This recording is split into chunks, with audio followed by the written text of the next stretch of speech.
This is Classy Gents Roundtable. Today we will be discussing the video games we were previewing for last week and what we were interested in and got a chance to play. I am Time Ghost MD. We have Zadius Prime. Yep. Private Buckles. Hello! And our special guest, Cool Papa. Howdy. So yeah, we're going to start off with Zadius' plays for the week. Go on, Zadius. Alright. Last week I managed to, from start to finish, play the DLC for Gladiolus. Gladiolus? I always screw up his name. Gladiolus? Yeah. I always called him Gladio. Yeah, Gladio, that works. I think that's his shortened name. Yeah. I will say I was ready and was disappointed with the length of that DLC. How long did you say it was? I just playing the story bit. It took me an hour and a half. Is there more than just the story? Yes, you can do. I think there's like a timed version of it, and then something else. I haven't looked too far into it yet because I mainly wanted to play for the story. Fair enough. So, especially in comparison to the base game, $5 was a bit much for that. It was fun. How much was it? $5. Just for the DLC? Did you buy the season pass? Yeah. Oh, okay. And that was 20? Or was it 25? I think it was 25. It was fairly straightforward playing through it. Playing as Gladio is definitely significantly different than playing as Noctis. But Roxas? Pretty much the entire time I think I died, you fall over and just use a Phoenix down. Like once through the whole story, and then at the end I proceeded to die about 5 times on the last fight because it goes from being somewhat straightforward where you can just hack and slash to now you need to pay attention to what's going on, which was a very stark change compared to the rest of it. God forbid a game asks you to do something like that. Yeah, right. But all in all, it was definitely fun. I probably won't go back to it. Fair enough. That's how I feel about 15, to be honest. Like, yeah. I played a lot of it. I think it took me like 3 weeks to beat that whole game from start to finish. I'm not the same with me. And I did a couple of side quests. I did what felt like a lot, but I really barely scratched the surface of that. And then once I beat it, I was like, man, I'm going to do all this cool stuff at the end, and never went back. Yeah, exactly. That's what's happened to me. Still fun. You get the sword. I'm drawing a blank on what it's called. From the DLC, you could use it. Even Noctis can use it as his heavy sword. But I'd give it to Gladio because I felt that was more fitting for him. Probably. But it did have a little snippet for the Prompto DLC that's going to come out in July, if I remember right. At the very end. And the way that particular scene played out made me look a lot more forward to that than definitely playing the Gladio DLC. Question. Knowing nothing about the series and just seeing what you've played like while I've been over here, are these DLCs for like those characters you ride around in the car with? Yes. Yeah. Oh, okay. Yeah, there's a DLC, or the intention is to have a DLC for each one of them. And they have maybe episodes, more. I think they call them. Yeah. How many characters are there? Like, there's 3 others. Yeah. 3 others? Okay. So there's Ignis, Prompto, and Gladio. Gladiolus, whatever. Yeah. Been a while. I always screw up his name.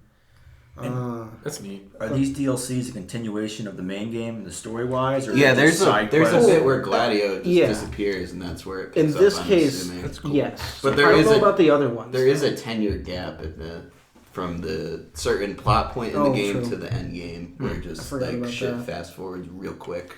So I'm assuming that's where the other ones are going to be. Maybe or not. I don't know.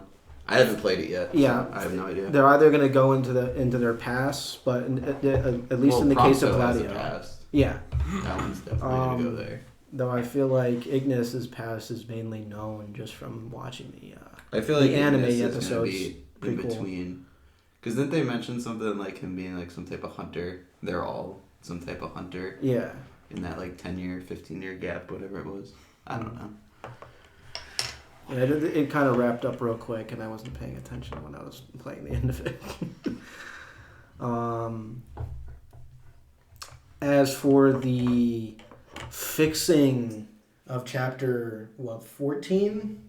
13. 13. Because Final Fantasy like to have bad numbers Oh, or bad yeah, things that's associated right. with 13. As for the way they went and fixed that, I don't exactly call it a fix. I don't know why they kind of hyped that up a fair amount. Oh, that's cool. But they essentially added like 15 minutes of playing as Gladio and like 2 cutscenes, and that was about it.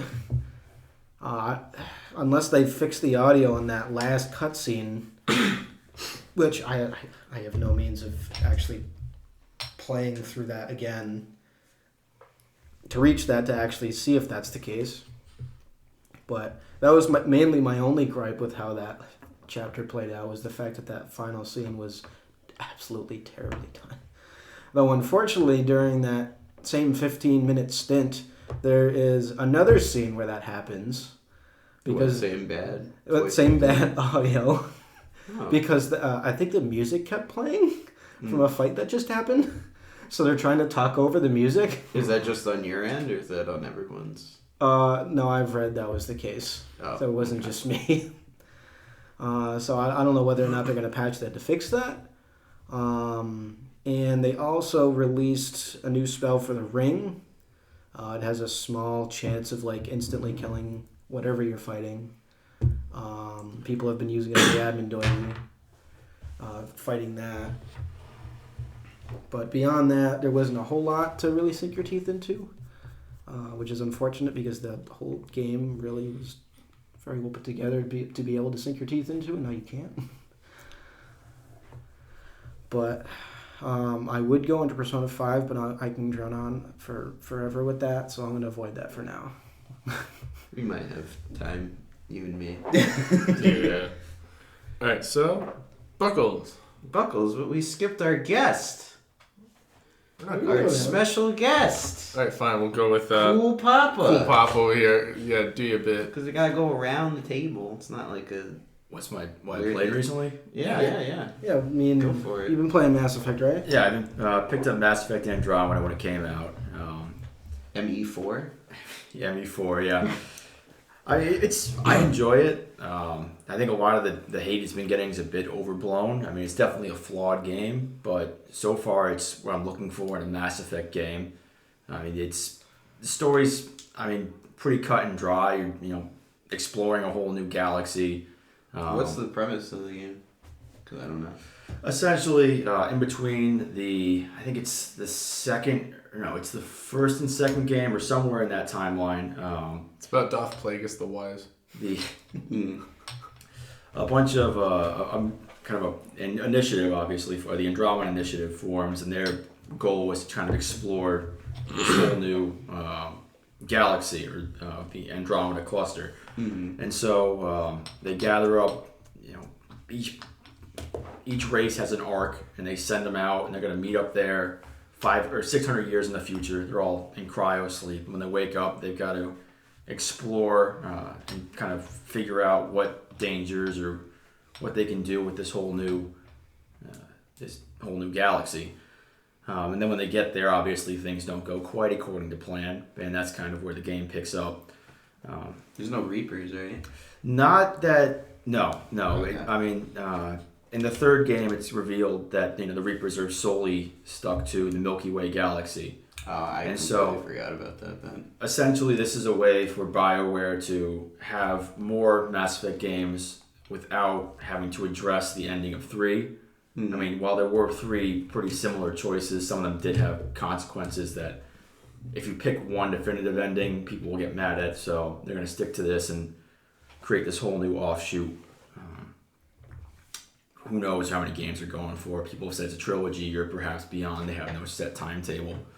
But I mean, I'm having fun with it. I'd say it's not quite what I was looking for. I mean, the flaws are there. There are some animation bugs. Some of the quests are a bit repetitive, but as a whole, I think it's a better game than Dragon Age or Dragon Age Inquisition that came out. I'm having more fun with it than that. See, I like that one. A lot of people. I did too. I thought. I mean, it's. I had fun. That game for me really suffered because it had too many repetitive fetch quests. You had to keep going around, picking up these. Which one's the one that's hot garbage on PC? I think that's the first one. Someone else disagrees with me at this table. Origins? Yeah. Is that the tire fire? That's the one I just don't think is a good on PC currently. Okay. Yeah. Or wait, no, that one was good because you're able to do more controlling. You're able to take a more tactical view. I didn't play it when it first came out on PC. I played it after within the past year or so, and for some reason I don't remember why. I just did not like it. Well, to be fair, when the game did come out, it was kind of dated. I mean, the graphics were obviously not as good as they could have been for the time. I mean, the story's great. There's no denying that, but it definitely had a lot of problems graphically, as well as I think in some of the control options is very kind of standard, unless you're playing in the tactical view, which is on console I felt very clunky. I've only played on console for all these games, so I'm not sure how the PC works, but it's been a while because I remember I got it in a Humble Bundle, and I was like, I'm gonna try this out because I liked Inquisition and I didn't play the other two, and for some reason, which I can't remember why, I instantly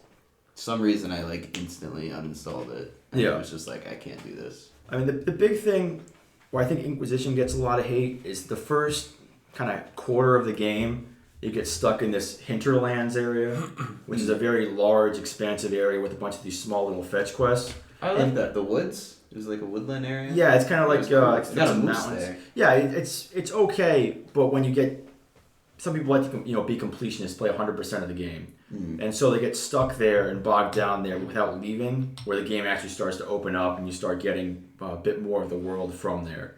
I think the game gets progressively better from that point, much the same way Andromeda does. I feel Andromeda's biggest problem was that they released that 10-hour what was it? Pre-release. Oh yeah, the weekend before. Yeah, and so you can go in and play the first 10 hours, which I feel are probably the weakest section of the game. I've heard that too, actually. It's the same kind of problem. You get put in this one spot. You can't really do too much. The game doesn't really open up until you're kind of past that first planet, or technically the second planet. And that's where I think you get the most interaction with a lot of the things people hate. There's that one of the leaders of the initiative, the one who everybody always harps on because she does, my face is tired, and that's why I'm so upset or whatever. And she looks terrible. I mean, there's no going around it. She's got her face is plastered in makeup. She's got, I think, some of the deadest eyes of the. That's what I've heard. The other complaint was the weird makeup that a couple of the characters. A couple of the characters do have it. For me, it's not a huge issue. I mean, it's not. It's definitely a problem. For me, a much bigger issue with the game is that all of the alien races have the same face. This isn't hugely noticeable on the Turians or the Solarians because they're alien enough that they look different. Moo moo moo moo moo. What? That's from South Park. South Park.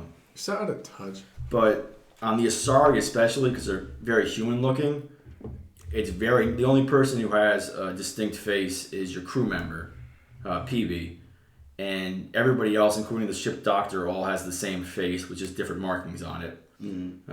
Which is definitely a big kind of distracting. You see it and you can't. It's the same with the new race they introduced, the Angara. There's only two models. There's the male and female, and they all have the same face, just with different markings, and slightly different voices. Some of them have an accent, some don't. But while it is a problem, again, I can look past it because I think the characters you're introduced to, especially the party you have, grab you a lot more than they did in the first original trilogy.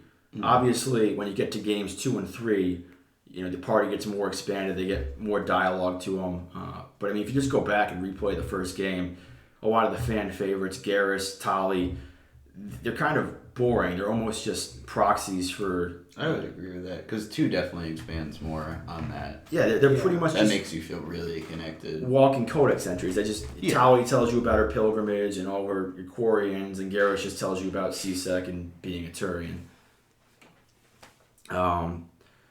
And so these characters are a lot more interesting. They do have their faults. I mean, they've been talked to at length, but I think overall the game, I mean, it plays smooth. The characters are interesting, and I mean, it's overall a fun game to play if you're into RPGs.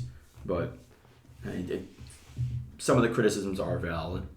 Just I don't think all of them are. Fair enough. So you think it's it's a good first entry into? I think it's solid. I mean, I've heard that it is a solid 7 out of 10.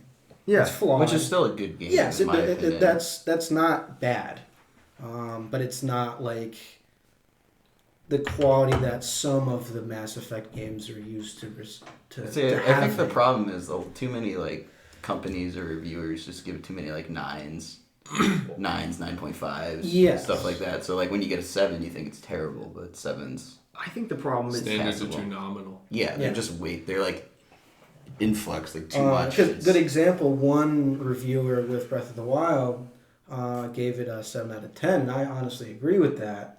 Breath of the Wild. Or? Yes, for Legend of Zelda Breath of the Wild. That's And what a I've lot of heard people are from- very upset about it, but that's not saying it's a bad game. It's a flawed, and I agree with it because it's definitely not my favorite Zelda by any I'll give stretch. anything a chance that has like a 6 or above. Because I played Lost Planet Even a when it 5 or first came above. out. It's like and that if was- it's below a 5, you know there's damage. Lost to it. Planet had I want to say like a especially in these 67. standards if it's below 5. One of my favorite games, the Metro 2033, the first one. Oh yeah, I can't. When it came out, it had a bunch of, bad ratings glaring because issues, yeah. it didn't look great. The stealth sections were very clunky, and it was a hard time telling. It was a very hard time telling the regular bullets from the actual spending bullets. Yes, because you can use bullets for currency, specific bullets, and then they also do extra damage if you fire with those bullets. And there's a button that you can just overlook, and you can accidentally fire all of your money.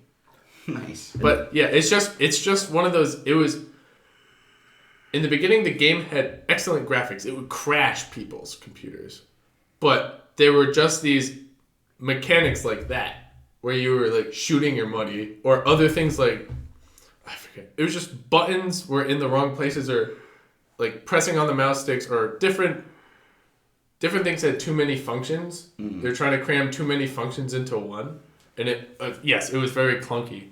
But one of the other aspects that I think it was Curtis who was talking about it is they also implemented a couple functions that were, how do I put it, supposed to be clunky or supposed to be flawed because of the whole setting of the game being in this world where like all your tech doesn't work. Like one of the things I noticed when I played through that game was you have this meter on your wrist that's supposed to tell you how much air you have or how long you have left on your respirator. And sometimes it would work properly, but sometimes it would just be stuck there. It would be like you've been wearing the respirator for 20 minutes and you know it's going to be empty soon and you can hear your character like breathing heavy, but it still looks like it's like midway or full. Was that done on purpose? I don't know. I think it was done on purpose because the whole aspect of the game is everything in the world is cobbled together. And a lot of the times, it's like in Fallout, the guns will jam. Like you'll reload it and it just won't fire, and then you have to like take it apart and reload it again. Did or 4 something. have that? Now that don't I think think so. about it. I don't Oh think no, it because you did. couldn't repair stuff. Yeah. Yeah, I'm pretty sure it didn't. I don't know. 4 was a more shoot 'em up than, Yeah, definitely more streamlined Yeah. than the previous one. which is okay. But yeah, I got certain it. guns would jam more often than others, so you would buy greater quality weapons just so you wouldn't have to deal with bullshit. But yeah, there was a lot of functions to the game that were just too close to other functions, and you would do things by accident. Yeah. Bringing it back to Mass Effect, I think what a lot of people look at the original trilogy, they look at it kind of through rose-tinted glasses. They see, everything was perfect and up until 3 had the bad ending. I mean, 1 had the Mako, and that was kind of weak. And then 2, people always universally love 2. I mean, you got to fight the Terminator. That was pretty cool. I mean, as a game, it's good. Don't get me wrong, but I had problems with it because of the three, I think it's probably the least RPG of them. I mean, when you get a Mass Effect game, you get it to role play, create a character. I feel like you ultimately have the least amount of options to make your character. You only get a certain amount of skill points, and leads you to having to only max a couple things, and you only get 4 skills total that you can use. I mean, maybe it's 5 or 6 when you get multiple playthroughs. You're able to add a couple extra slots, but as a game, you still have that weak ending where you fight, the Terminator, Human Reaper, and then it just ends on a cliffhanger. And the story's there, but it's more of an episodic. A bunch of little hallways you go to shoot them up. All you gotta do, Garrus's loyalty mission, just follow this guy around. Oh, here's Miranda's mission. Just go through here and shoot them up. 2 was significantly more character driven than anything. See, I think I was fine with it being like alleyway, shoot these guys up because you wanted to know what was up with your squad mates. And even the first 3, I would say, are not combat focused. I've heard Andromeda is a lot more combat focused than the previous ones. It almost doesn't feel, for me anyway, quite as combat driven. I mean, in Mass Effect, the first ones, you're obviously playing as Shepard, this kind of global war hero. No matter what you choose for his background, he's always some kind of, maybe except for the lone survivor, but he's always some kind of, big badass who saves the world. He's an N7. He's already going to be this great military leader. And everything's kind of focused around, going in here, killing these guys, moving here, killing these guys. 2 and 3 are a lot of corridor shooting. It's just going spot to spot, killing all these guys. Andromeda, while it does have, definitely a lot of combat, it's almost got a more exploratory vibe to it. You're going to these new planets, and you got to kind of piece together, how you're going to fix this planet. I think the most fun I've had playing a Mass Effect game is probably in Andromeda. When you first land on Eos, which is the first kind of big world you're given, to actually do something with, you've got to try and fix it. And so you got to go through all this old remnant tech, and it's figure out what's going on. Then you drop down into this vault area, and you got to power everything back on. Then it's this huge kind of underground complex. And it's just a really cool moment. It's really exciting and tense as you fighting your way through here and learning all about this ancient society that what's going on here.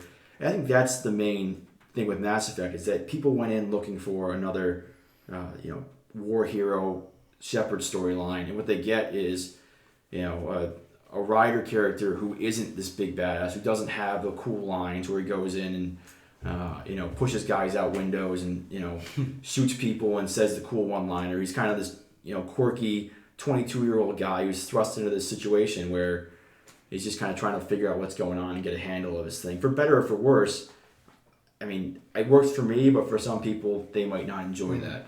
And I can see why they wouldn't. I think it's unfair to criticize a game solely on... Well, that's not... It is, if you don't like it, you can criticize on it. But it's a solid game.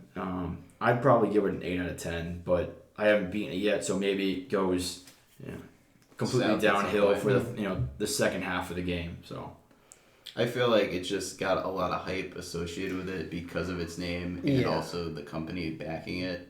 So you had that huge trilogy that, unfortunately, I think it's fair to say majority of people didn't like the end. Yeah, no, it's not a good ending. That's fair. I still like the trilogy, but it was one of those games where it's just like a little bad taste in your mouth at the end that you get to it. So I think going into it, people were already hesitant, so they already wanted to rag on it to some point.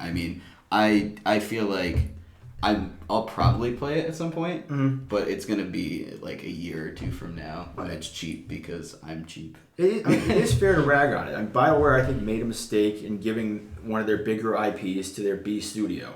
They did? That was not the main studio for it. I think it's BioWare Vancouver is the one who made the original series. Right. And the current one, I think, is Montreal, was part of Mass Effect 3's multiplayer. So they made the multiplayer, which was solid. A lot of people did enjoy it. I liked it. It was fun. It was cool. So then you've got, what was it? That came out, 5 years ago now? Something like that. I was in college when Mass Effect 3 came out. 2012. Yeah. Somewhere. So yeah, about 5 years ago. I remember having campfire circles and you guys would just like spiel about that Yep. for like a couple hours. Oh yeah. Yeah, 'cause it came out in March. I'd just be poking the fire like, oh man. So they've obviously, I think, had an exodus of a lot of their top writers. They've left to go on and do other things. And I guess BioWare is working on this new IP they're doing. Who knows what that is? And so they've got, I think, Vancouver working on that. And so they give this unproven B team of designers to develop their big, one of their two big games between that and Dragon Age. And it does show. It's not as polished as it could be, especially given the 5 years they had to work on it. I think they overestimated what they could do and thought they could fix it.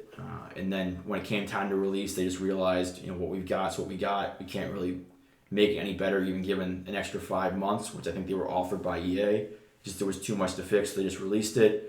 And you get a solid but ultimately flawed game that I think is unfairly getting a lot of hate.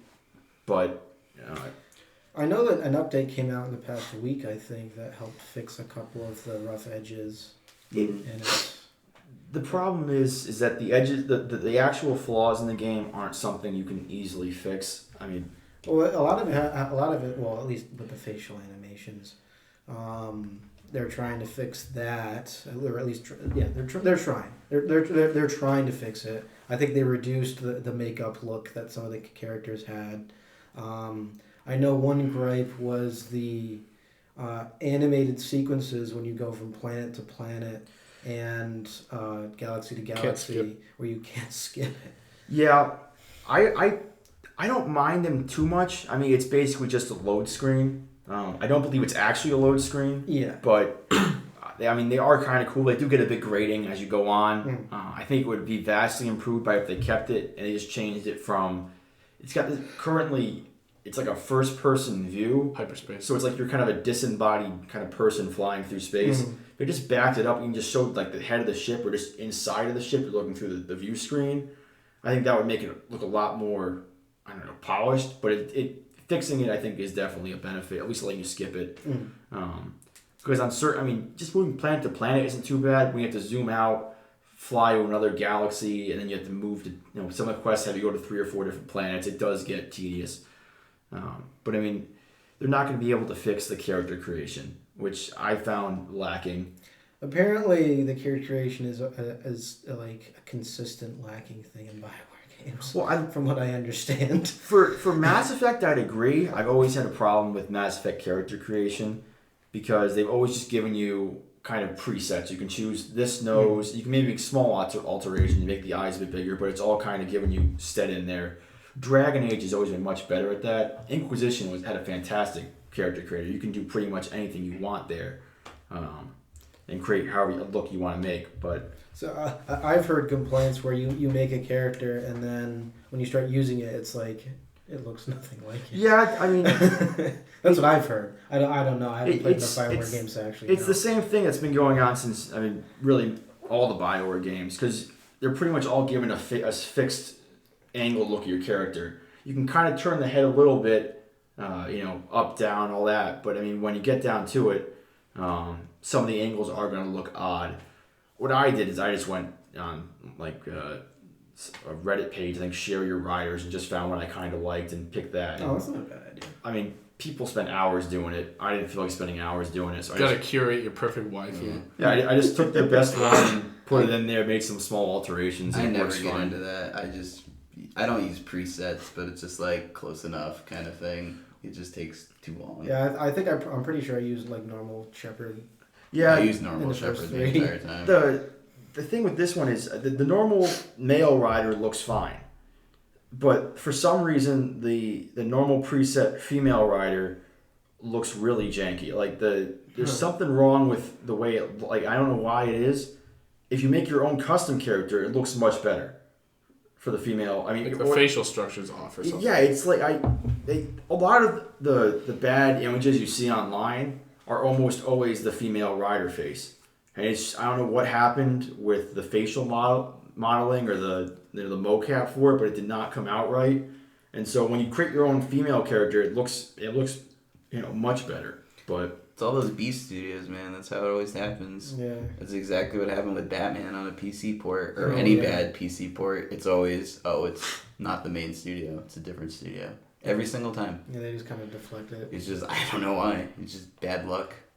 yeah, it's kind of one of those weird games where you go into it expecting this great character creator and like Yeah, because I know that's what you were excited for. yeah, That's what you like just to do. you're gonna get in, you're gonna have a bunch of these great, tough to make decisions, all that stuff, and instead you get, I think, the best combat of a Mass Effect game. It's a lot more free flowing. You have this jetpack, you can jump around, move around a lot easier. It's not a cover shooter this time. There is the cover available, but I mean, I'm playing on the highest difficulty, and I'm still able to move around and flank people and That's quickly. good. I mean, I'm moving around a lot more. When I played the first couple on Insanity, I'd basically just plop down in the back corner somewhere and just pick everybody off as they came in, because you still die quickly out of cover, but you're able to move quickly enough, and your abilities are fresh enough, and you can cycle through different presets. So you can start as like a soldier and have all those abilities, and then because of they have like an AI thing, you can switch up and be a full biotic too. So you can use pull, and you can kind of change it up and do whatever you want, which is definitely pretty neat. But it definitely, it's got its flaws. I'm still having fun with it, which is all I really care about in the game. Oh yeah. But it's Unfortunately for Mass Effect Andromeda, it got released during a month where like 2 or 3 other big releases came out, and What came out last month, right?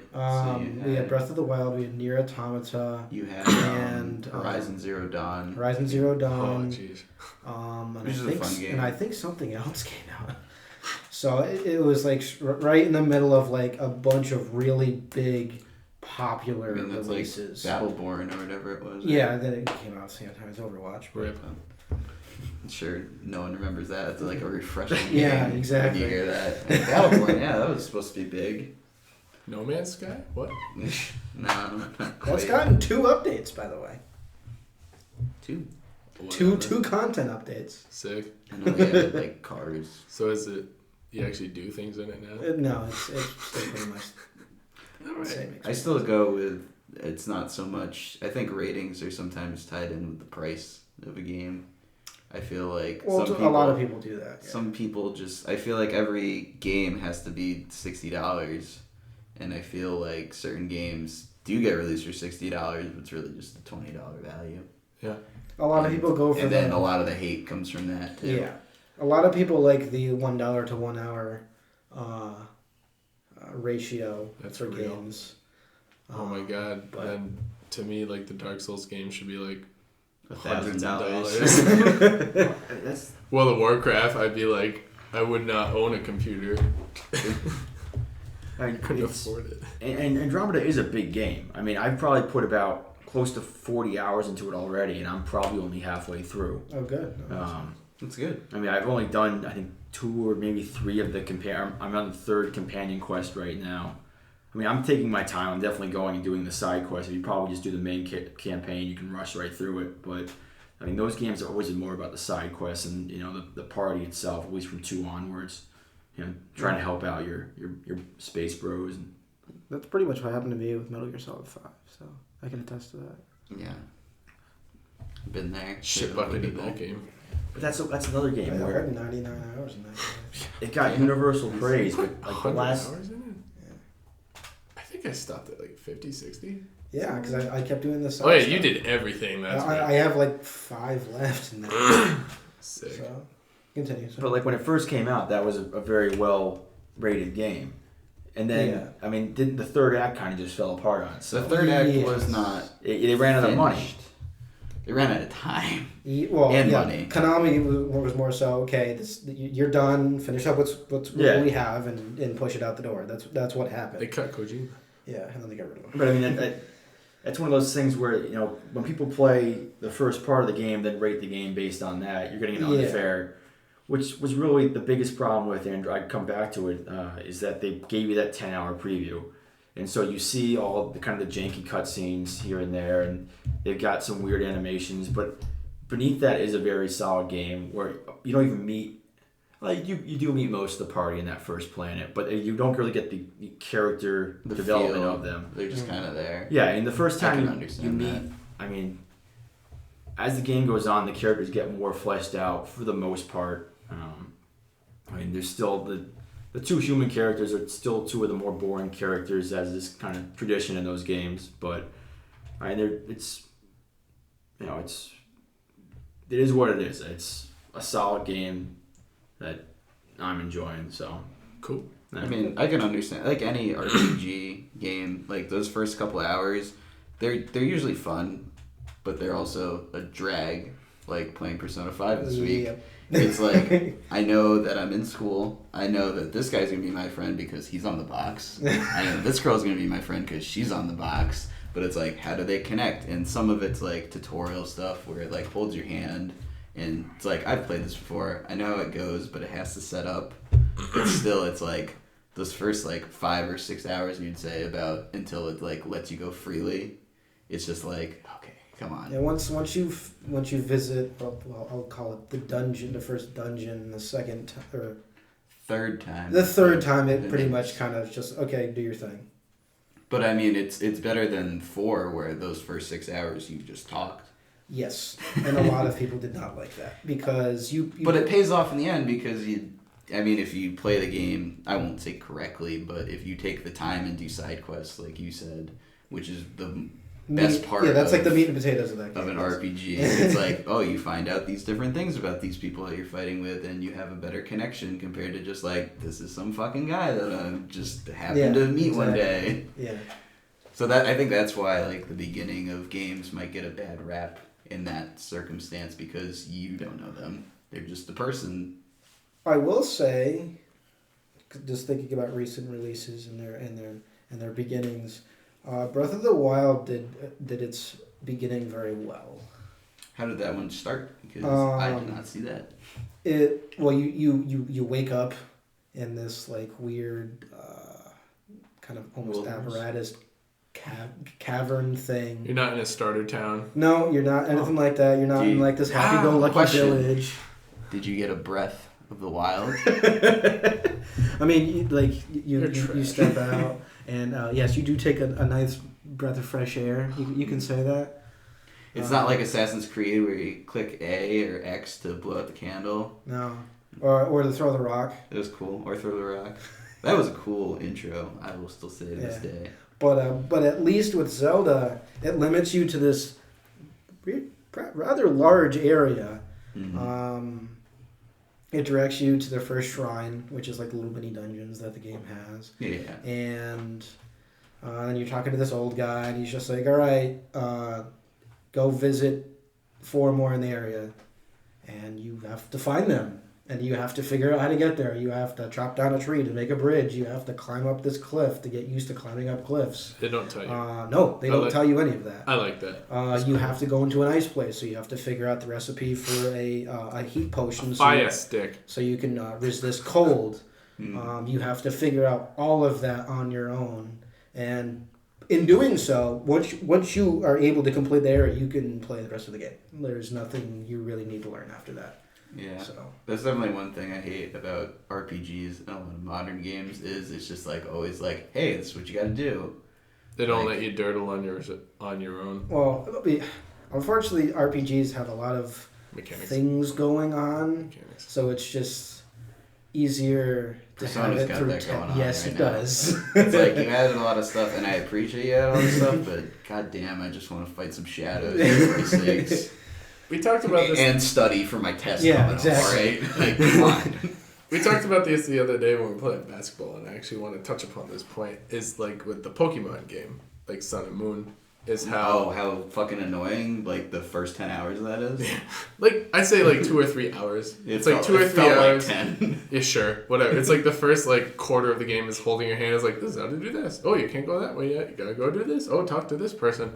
And one of the things I realized is that one of the reasons they have to do that, and they've done that not just with it, like it's snowballed over the last couple games, but one of the reasons that they do that so much is because they don't include the little booklets with the games anymore. Of course. It's like, why would they? Exactly, because kids don't read these days. They can fit that with Save the ads trees. or whatever is in there now. And they just have more memory in the game, so they can just tell you how to do everything in the game. You don't have to read anything. I liked having the booklets, and we talked about this the other day. I just like touching upon it A lot of people because I think it's like interesting. the old booklets. I mean, Ubisoft. Because it used to be like a one- 50-page booklet for just like a Game Boy game. Well, one of the first couple of companies to get rid of the booklet was Ubisoft with Assassin's Creed. They took the book and put it like in the options menu, if I remember right. It was like on the disc. Yeah. So you could still read it. They just didn't put it in the game case. Got saved entries, they cut the cost with that and just put it in the game because it was cheaper. And now they just do it while you play. Yeah, they just don't do anything anymore. Like, it's tough. I mean, I played Sun and Moon, or at least I think it was Sun for a bit, and then I dropped it and picked it back up. I wanted to restart again. It just makes trying to replay it just a drag. I don't want to play a second game. I don't want to play like the third like they always make like that third quote unquote installment. It's like the Twilight. the offset. Twilight or whatever. Yeah, whatever. It's gonna be stars or whatever. But I don't want to play it just because I don't want to go through 2 or 3 hours of hand holding just to get to. The first one, like even what is it, Blue and Gold or whatever. It's like go talk to Mr. Pokemon, get one thing. 10 minutes later, go have an adventure. Here's how you catch stuff. Okay, bye. You get badges. Cool. Whatever. It's like go fail on your own terms and you'll learn how to not suck at this. What's everybody's like the most made fun of thing in all? I mean, everything I see for Pokemon. It's the stupid having to sit through and watch how to catch a Pokemon in every single game. And some of the newest one, they just expanded that for 2 hours. And Yeah. They really did. Like, there was just, like... I thought it was cool that it finally had a story. Because, I mean, I know they all had one, but, like, come on. We were playing it to catch Pokemon and get badges. Yeah. Go beat the shit out of gym leaders. Yeah, like, that's the only reason you play. Every game does have a story, but who really cared, honestly? But this one has like a... This one has, like, an actual story you gotta follow. And there's no badges, so...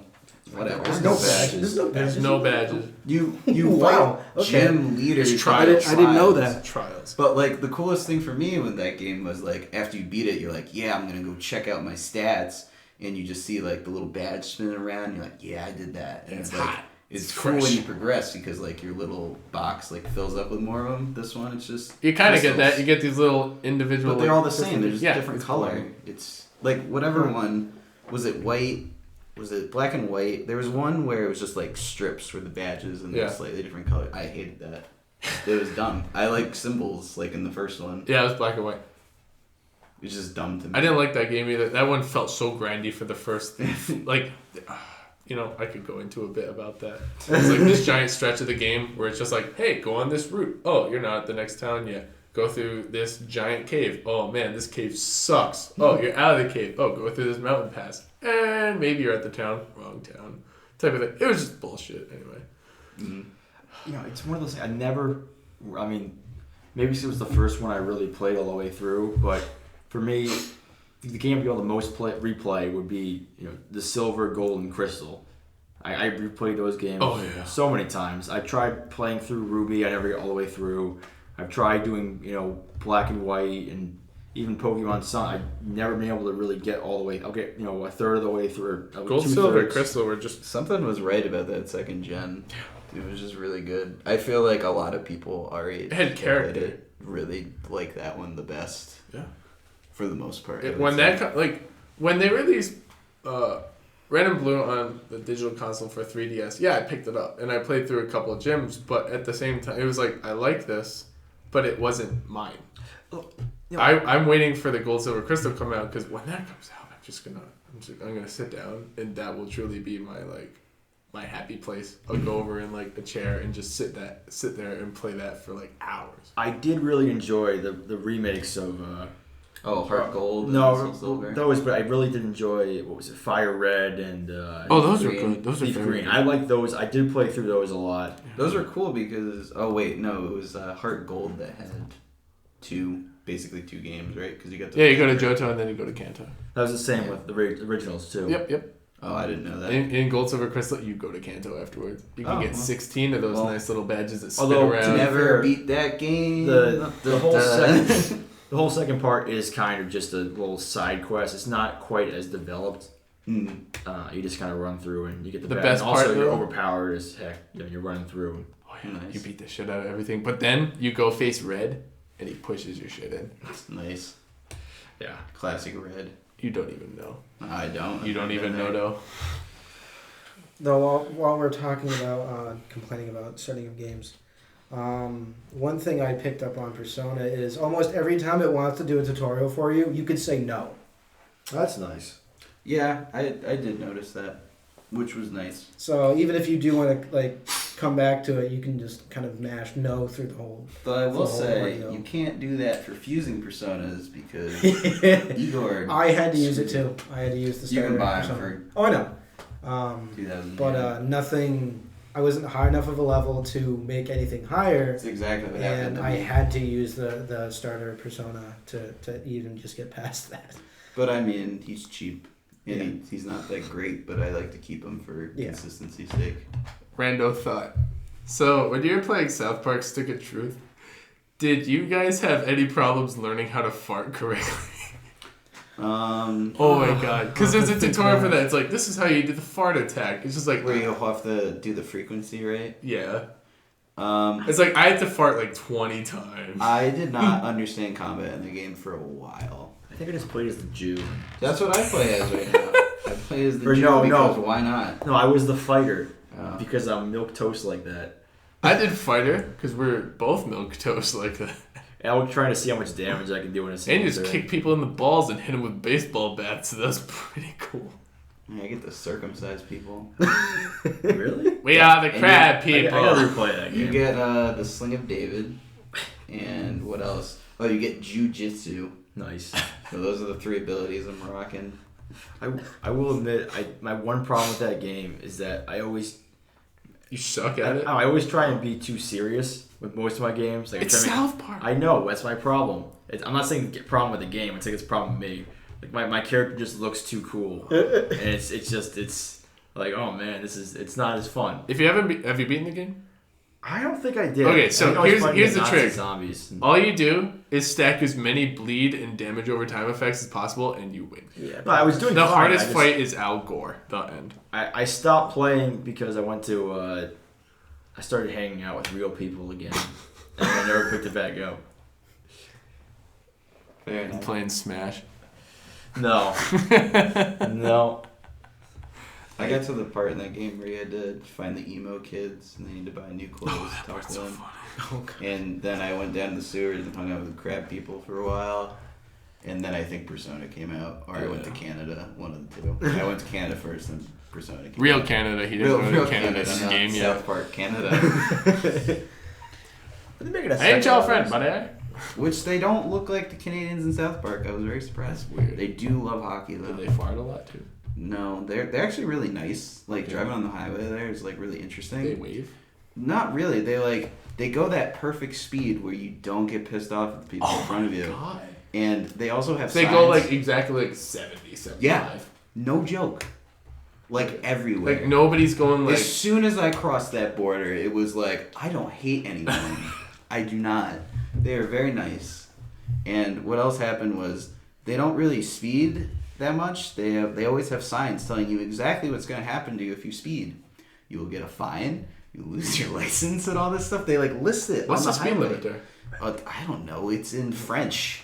Do you think I know it? I mean, it's French is in in kilometers? Yeah, it's in kilometers. Yeah, I don't know that shit. You know, on your car, it has I'm aware. miles per hour and then I'm aware. kilometers per hour. I'm On the aware. other side. It did take me a little while to realize that. Oh yeah, what do you think that was? Well, it's Super speed. I don't know. You Like go fast enough as you spinning. my favorite part was getting lost there and just telling my girlfriend like I don't speak French, even though every sign was in English. I just like saying I don't speak French. Usually where you go. You went to you're- Toronto, my right? Yeah, I went experience- to Toronto. They don't speak. They don't French speak French. That's not French Canadian. there. I know, Oh, but I just like saying You it. didn't go to Montreal. No. The worst Did see part the of Hockey Canada. Hall of Fame though. It was kind of cool. Saved 3 goals in that NHL game. It was better than those 6-year-olds in front of me. You bet. Beast. This is cool. Anyway, back to important stuff like video games, I guess. Yeah. I think it's on you. What, Is that me? What I play? Oh, Well, Do we want to dive into that yet? Do we want to? Yeah, sure. I mean, or do you want to talk about the Dark Souls DLC? Cool Papa went into.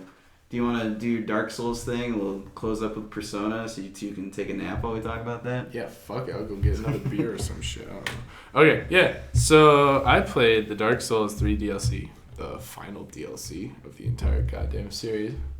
Rest in peace. The Ring City. Also, question. Yeah. Why do things always like stop at 3? Why can't they go on to like 4? Like, why does You mean all games? No, like just like in general. Like, why is it always a trilogy? Why don't they go like further? Or like, why does the Story quality structure. always just like Beginning, middle, and end. shoot down? Because I feel like when you get to the third game, it's like... Why can't games stop at like 2, for example? They can.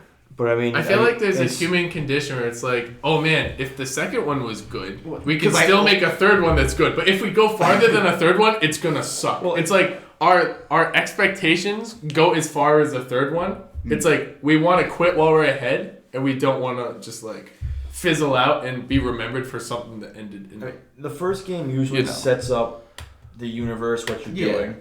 Then the second game goes in, expands upon the idea, rises the stakes, and the third game you kind of finish it off. And you beat whatever the big evil is, and it closes. And everything winds down. He's got better terms for it. Yeah. I always hate the third part of any trilogy. Like, I mean, when it ends? I think I might have a closure issue in my Well, life, it's but hard I to just write endings. don't like it. Like, you take the Nolan Batman series, like, first one, fucking They cool. got Second one, super fucking cool. Third one, pretty meh. Well, they got hosed because they wanted, I think, continue on Heath Ledger's Joker, and since he died, it's kind of threw them for a loop, and so they had to kind of make something up. And right, it was still good. It's just like, even with the original Star Wars trilogy, you got New Hope, which is like gold standard. That's my favorite movie. And then you got Empire, which is also up to that standard. And then you got Teddy Bear Picnic with Return of the Jedi, really crappy. Yub Nub and Chill. Well, I think that's also the first two are really good, and then George Lucas, which I think we see in the prequels, started. Oh, that's the decline right there. Well, it starts at 6. Well, I mean, it's definitely. I guess the you could original make that three. point. It's the weakest of them. Mm. I mean, I think it was George Lucas who really pushed hard for the Ewoks because they sell toys. That was his big thing. Because he had all the toy rights. He had all the toy rights, and so he was able to. I mean, look at Boba Fett. He's barely in 2. They bring him back for 3 because he was popular, so he sells more toys. Mm-hmm. I mean, he was obviously story-wise going to be in it, but I mean, I think maybe more screen time, and you get. I mean, it's still a solid movie. I mean, the final ending is good, but you do start to see part of that merchandising. Spaceballs, the movie. Yeah, that wasn't, I mean, quite as prevalent in the first 3, the first 2 anyway, and then it definitely ramps up in the prequels where they start getting kind of, you get all the droids coming in, you can buy all these droids, and you get Darth Maul figurines, and you get the 3 different Obi-Wans and all that stuff. So I mean, it's. I had some cool figurines. Yeah. I don't think you should diss on those figurines. Yeah, you can sell them for a I buck don't a have piece. them anymore. Yeah, So cool. You just got rid of them. yeah, I mean, we grow up. Still have mine, so. Well, some of us. Yeah, I never grew up. Anyway, Back to Dark Souls. Dark Souls. But I don't feel like Dark Souls goes through the trilogy formula the same way. It was more along the lines of what I was saying. It was like each of the games is pretty standalone. Like there's this underlying difference between the games. Like the first one. Isn't it technically the fourth? Would you consider that the fourth one? No, Demon Souls was the original thing, but Dark Souls is a spiritual successor. Okay. All right. It's not within the same universe. If you count Demon Souls, you have to start counting Bloodborne as well. It's just Yeah, that's true. it's a similar vein of games, but it's not quite. Yeah. You Anyway. could argue it's in the same universe. There is 1 or 2 characters they actually take from it. Oh, okay. Like unbreakable patches. Oh wow. Motherfucking patches. Goddamn patches. Anyway. But yeah, it's like each of the Dark Souls games is pretty standalone. Like there's this very underlying development of the universe as a whole. Like the first game, it's around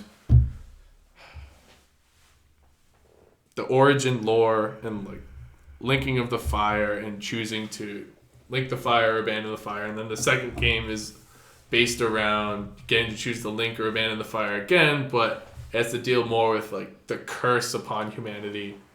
And then in the third game, you could choose to link the fire, abandon the fire. You could usurp the fire and change. How do I even put it? It's just you get to change. Stop it, right? Yeah, you could stop the entire cycle of the Ages of Dark and Light. You could change the entire cycle of the universe and throw it in your own tilt, I guess. So there's this underlying theme that goes beneath the games, but each of the games itself is standalone. Like, there are very few recurring characters, really. There's recurring themes, and characters get... there are parallels of characters, but people don't really show up over and over too much. But yeah, the final DLC was interesting because it filled in a couple holes in the overarching lore. I thought it was really cool. A lot of the enemies you fought were pretty cool. There's a lot of interesting mechanics and armor that I ground for. Is there still holes? Oh yeah, there will always be holes in that lore. This is the end. Oh, I know. That's kind of why I'm asking. So. Yeah, that's just part of the dynamic of the lore. Is Miyazaki was discussing how one of the things he liked about writing the lore for the game was to have holes in it so that the people playing it could create their own fill-ins for it and can create their own bridges and what they think is most applicable for the lore holes. And I was like, that's really cool. Make our own interpretations. Yeah. Just like legends in real life. It's like we take a couple factual things we know about like legends of old, say like an Arthurian legend or something like that. You know what I'm talking about. Mythos, mythology. In, like science terms too, like Newton with the gravity. It's like, do you really think an apple fell on him? Yeah. Sure, it works. Yeah. It gets the point across. You take a couple points and then you fill in what you want, and then you have like the lore and the legends. I thought that was a really cool way to tell a game. It makes you want to dig more, and it makes the players who play the game and are really dedicated to the game fanatical, because they'll go through every zone and they'll dig and they'll search. How do I put it? Like all the character models, and they'll go through all the graphics, and they'll go into every corner of every zone, and they'll just look for little hints that could tell them anything additional about the lore that they didn't already know, or about characters and character descriptions and item descriptions. And there's just so much to see and so many things to tie together, things that aren't explained directly. And there are things people will probably still be learning for the next couple of years until they infer everything. And but yeah, the DLC was very interesting. The final boss, it didn't even feel like a final boss for this series. Really? It felt, well, in a sense it did. Because, actually, no, it didn't. It didn't feel like a final boss of the series. It didn't feel like it tied anything together, for me at least. Like, because, I don't know, it's like when you think about a final boss, you think of this giant, grandiose type of character, something that you've seen throughout an entire series. He's always been there in the background, and then it's just in front of you. You have to finally take him down. But what's interesting about Dark Souls is they'll just throw someone at you with a couple of lore fragments, and they'll say, okay, yeah, this is what you gotta deal with. This is the last guy. And he may not be like a traditional overarching antagonist. He's like, how do I put it? Like a spiritual protagonist of the series. Like he stands for, man, I'm fumbling here. He stands for like an aspect of the game that you need to defeat. That makes sense. Okay. Is the DLC any good? Oh yeah. The thumbs up? Thumbs up? Oh yeah, thumbs up. Okay. It was worth the money. But yeah, that's all I got. So, anything else? So do you feel hollow? No, I killed everything. It was good. I still have to kill the dragon. Oh, well. Every game has a dragon, and I still need to beat this one. Nice. But yeah, that's all I got for now. So we're going to take a break, and we will be back. All right. And we're back. And we're going to continue off where Private Buckles, what have you been playing? Persona 5, along with my good friend over here, Zadius Prime. Yes. Which has been a fun experience. Yeah, no, it's been pretty good thus far. It's been worth the 6 delays and 10 years of production. It was supposed to come out in September last year, I think. I think it was originally supposed to come out in 2014. Really? Because originally it was for the PS3. Oh, that's they right. Never had a game or a main series game, I guess you would call it. Because they had Arena on there, I believe, right? Yeah, they had both Persona 4 Arenas on there. They had Catherine. That was another Atlas game, kind of in a similar vein of like talking about weird social issues. But yeah, that was about it because a lot of their Etrian Odyssey stuff has kind of been regulated to mobile at this point. I think that's mainly a DS, 3DS game now. But yeah, now that we finally have Persona 5 and it's out, I'm liking it. Yeah, this is day 3 since it's been released. Yeah, well, I didn't play it first. first. I didn't even touch it on Tuesday. I've played it every day since it's been out. I think I've logged like 8 hours total. Yeah, I'm about the same actually. So I feel like it's probably a week and a half into the calendar. So if you guys who didn't play it, you basically are a student in Japan and you play out an entire school year. And you Day by day. Day by day. Yeah. So you have to like go to school, talk to your friends, take tests, have a watching. job. Yeah. But then also you'd fight shadows, as they're called. They're basically demons. And you fight them with your persona, hence the name of the game. So you have a certain character behind you doing the fighting for you. It's like demon Pokemon. Huh. Pretty much. This one especially this time. Yeah, this one's really cool because in the 3 and 4, which were the bigger games, you would fight a group of shadows and then you'd get cards or like a shuffle game, and it's like you can get a persona, you can get money, you can get an item. In this one, you're thieves. So you have guns and you hold up the shadows and you can ask them to join you, and you do like a text battle, which some of them are kind of hard. Yes. Some of them don't pan out. Or you can ask for money, which I don't know if you've noticed, but if you have that same persona, they'll just like willingly give you money. Actually, more money, I feel like, or an item. So if you're at a certain point in the dungeon where you're like, I'm running low on health or SP, which is basically magic points. You can do special stuff. Yeah, I think it's spirit points. Yeah, something like that. If you're like, oh, I'm running low, maybe I should ask this persona for money or an item. That way I can boost up this so I can keep progressing. Because there's a time limit to each dungeon as well. Yeah. Now, are personas like NPCs you can see, or are they more like the pop-up battle type deal?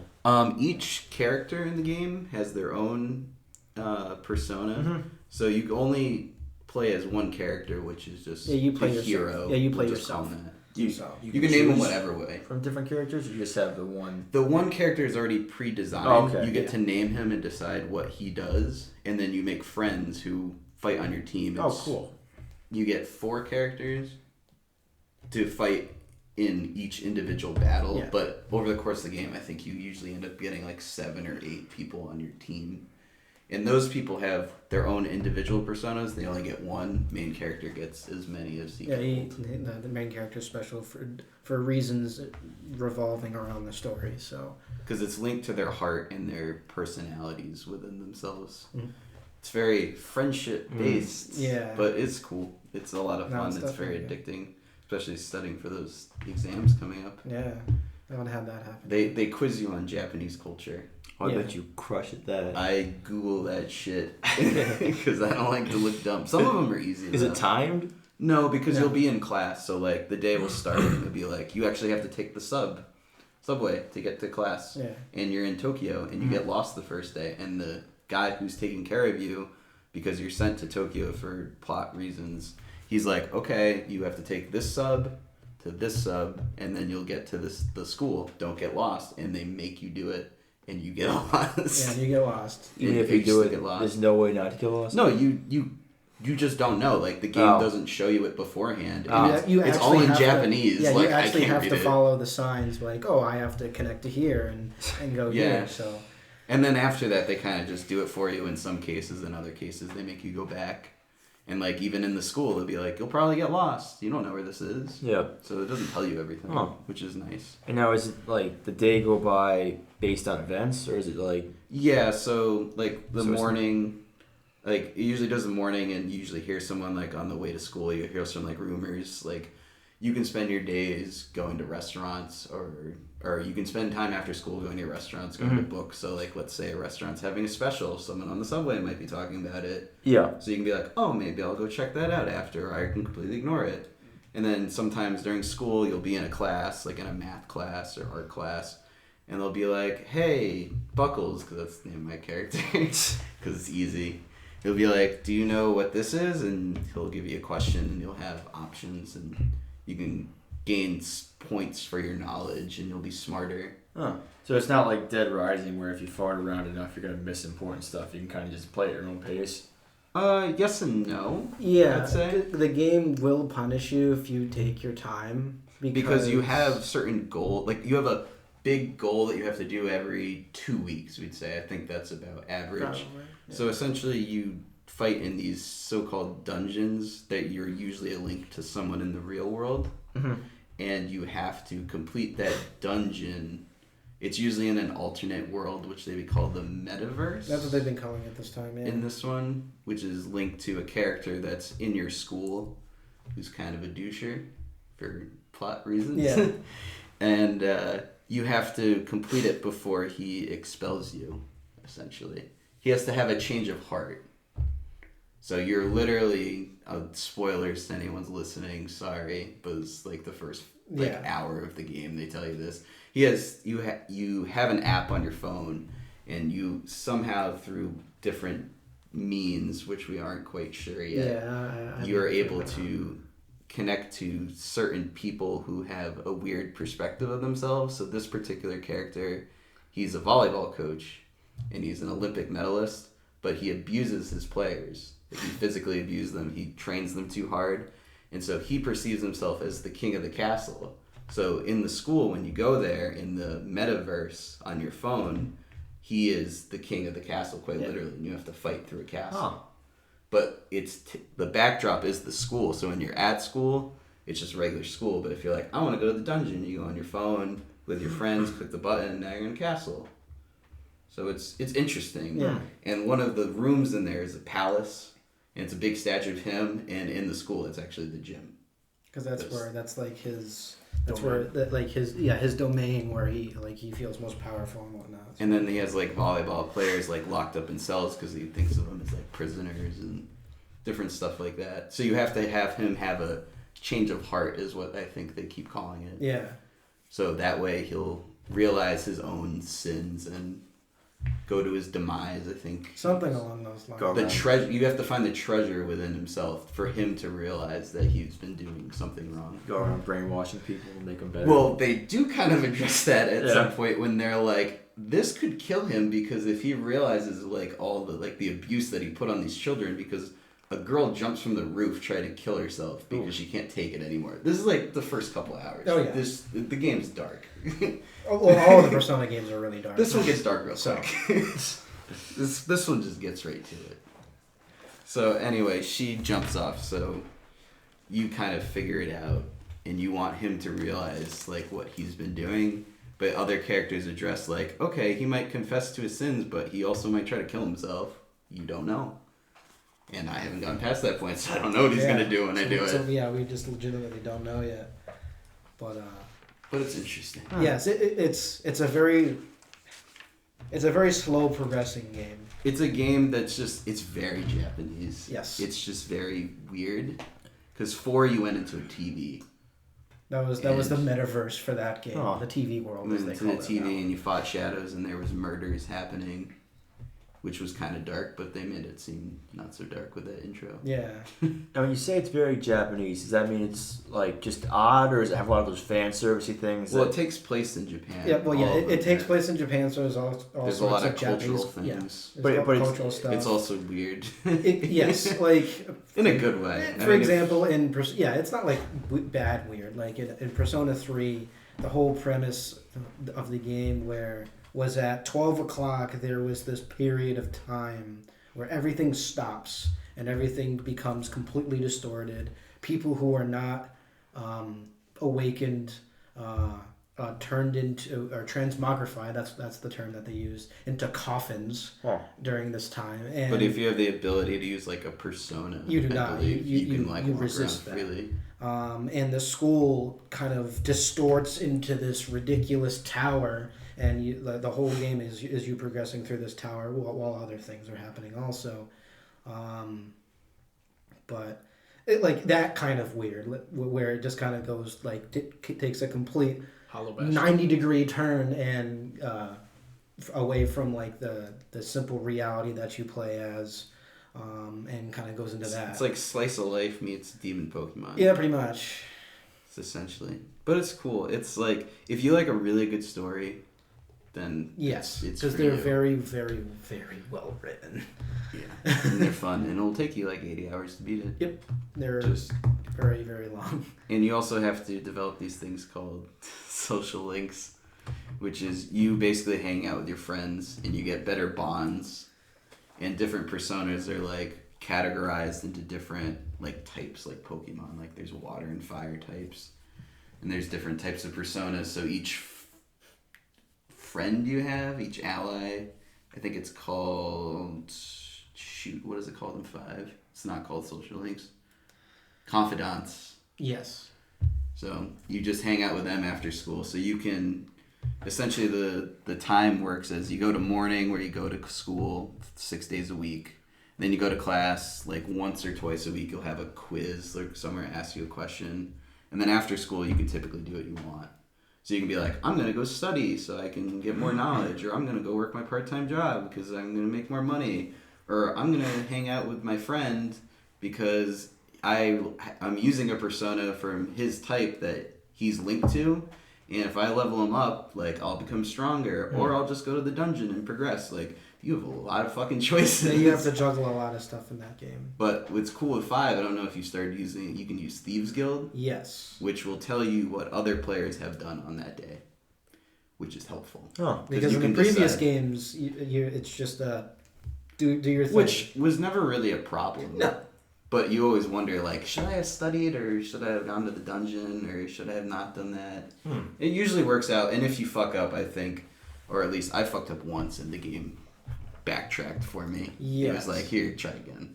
Like, Backtrack it'll a reach the week. point where, like, for example, like, I'm guessing, like, if you get expelled, the game will be like, hey, do you want to back up a week and try again? That way you can kind of reshuffle what you did and get another chance at that. So So are there multiple ways to progress, or is it more like a puzzle with one fixed, like, you got to do this one way? You have to beat a boss by a certain day. Okay. So you can literally spend a week in the library if you want, or a week just working, and then spend the next week just doing all the dungeon if you want. Yeah. It's perfectly fine. You can do it all in one day and then spend the next 2 weeks doing whatever you want. I like to spread it out personally, yeah, because why not? I like Got nothing I to like do. beelining it through the dungeons. Yeah. But so it's definitely interesting. The presentation's really nice. Yes. Oh, that's Music's very good. That's the other thing about these games. Everything is stylized, like down to the loading screens, down to the way the interface looks when you're doing battles. The loading screen when you get off the subway is like shadows of people on the subway. Yeah, Oh, that's like And people they're walking around. and everything. Or when you're walking around the school, it's students carrying like books. And you can back and see your forth across friends the too street. if they're on that floor that you walk out. I don't know if you had this happen, but Ryuji, if you go out into the classroom, like if you just leave and he wants to do a social link, he just walks across. Oh wow, I haven't had that happen yet. It's That's kind of cool. Yeah, and he's like actually detailed because most of them are just like grayscale kind of Yeah, people. kind of almost because they can't. faceless. They can't. So- That's what everyone looks like if they're just nobodies. Yeah. But yeah, it's difficult to describe how like everything is stylized because I can't even think of a game that's done that. Well, each game has a certain color associated with them. Like this one's 3 was blue. Yeah. 4 was yellow. This one's red. So everything like the reds really pop. Yeah.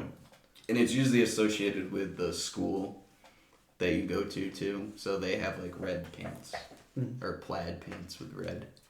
But it like really stands out. Yeah, definitely. Like even the box. I'll get the box. I'll get the steel case. Yeah, it's right there. Yeah. I'll be back. Yeah, everything is like almost nothing is like flat. Everything has an odd angle. There's no like perfect square cursor. It's like a weird, almost like constantly changing like polygon around it. Everything's constantly moving. Yeah, here we go. Here's the case. What would be a good example of? Yeah, see, there's all the red at the top. I think the back's pretty good. Yeah, like how everything's kind of crooked here. Everything's like that, and it has that like magazine letter cutout of everything for all the text. It's just unique. Like it's really hard to describe. It's cool. It's been definitely pretty awesome thus far. I would say it's an acquired taste. Yes, you have to like that style. You would go into this game being like, yeah, I'm super pumped to catch all these demon Pokemon, and then you're like, fuck, I gotta talk to all these people. Yeah. I gotta go to school. if you're gotta not, go to school, I gotta study. If you're not like I play games to avoid this. What am I doing? Exactly. Gotta go to a job. Oh. If you're not the kind of person who doesn't, if you're the kind of person who doesn't like really story driven games or grinding because you have to do a bit of grinding. It's not just dungeon grinding. Yeah. It's like grinding for everything. Yes. So if that's not your cup of tea, you will not like. I love good time sinks. Yeah. Like, this is a time sink. That's for freaking sure. That's why I play RPGs. Just yeah. I mean, if you're okay with the whacked out Japanese style that it has, I mean, I can definitely recommend it. Now, is it like cell shaded or is it more? Oh, it does have an animated or anime cell shaded style to it. Everybody seems to have that look. Did you play what the hell was it? The Operation game. Oh, Trauma Center. Trauma Center. I did not, but I've seen. Same company. Like you know how like the face pops up and it has some text. And yeah, everything? so it's same like that. Style. That is an Atlas style. So it's like that that silent protagonist JRPG type thing. Where yes, exactly. Everybody else talks, but you don't. I mean, you still get like text options. Yeah. But you don't hear it. Other than like, hey, I think he said hey once. Yeah, he says, he has like a couple like quotes when you go to save, like you bring up the save screen, he'll like, I should write this down, that's or whatever, yep. Stuff like that. Those are the couple words that I've heard him say. But yeah, no, it's been pretty good thus far. It's been neat. It's fun. And it's hard to give it a thumbs up or a thumbs down at this point because there's just so much left. Yeah, because I think, we both put 8 hours in. I think we're a week and a half. If well, I'm definitely not. You're like 2 days behind me in the calendar. Oh, okay. You said you're on like 20, right? I think I'm on 22. Yeah. Which, especially for this, the both of us made this comment was this one starts significantly faster than 4. Yeah, because most of them just kind of like, hey, look, this is how you do everything. Yeah. Okay, go to bed, you're tired. This one does that too, but it also lets you go to the dungeon for once. Because in 4, I think it takes like a month. Like an in-game month for you to actually reach the first dungeon. And this one, like, within, I think, like and yet 3 it days. still works. Yeah, no, it works fine. So, yeah. It's definitely interesting. But it's too early to definitely rate it. Yeah, I can't give it a thumbs up or a thumbs down at this point. I'm going to have to play more. But it's definitely cool. It's been worth the wait so far. Definitely. Considering that we're a week in and we have 8 hours. Yeah, exactly. Which is kind of nuts if you try to do the math on that one.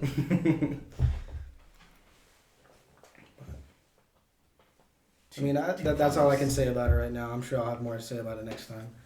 But Is that it? Yeah, that's all we got. Yeah. Do we want to talk about anything else, or are we all set? I'm all set. I think we're good. Yeah. All right. All right. Until next time. Gotta This get has that been- Mulan sauce. Oh, yeah. Gotta get that Szechuan sauce. We got 90-some years of this podcast. All right. That's the Gents Roundtable. See you next time.